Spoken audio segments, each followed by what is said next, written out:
ឥឡូវនេះនៅក្នុងមេរៀននេះយើងរៀនមកដល់របៀបបញ្ចូល column ហើយយើងស្គាល់ហើយ column row គឺយើងបានស្គាល់ដែរនៅក្នុងមេរៀនទី1ផ្លេចនៅហ្នឹងឯងអញ្ចឹងគឺនៅកន្លែងនេះយើងត្រូវបញ្ចូល column ដើម្បីវាយលេខរៀងចូលទៅតាមលំដាប់នៃឈ្មោះរបស់សិស្សានុសិស្សនីមួយៗ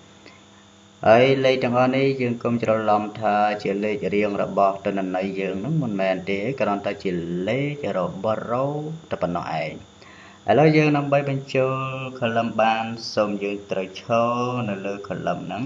ណា column គឺជួរឈរហ្នឹងឯងឈរនៅ column ដែលនៅខាងដើមគេបំផុតណាគឺខាងឆ្វេងហ្នឹងហើយ mouse ស្ដាំនៅលើ column ហ្នឹងយកពាក្យថា insertបន្តមកទៀតបញ្ចូលកន្លែង entire column អូខេ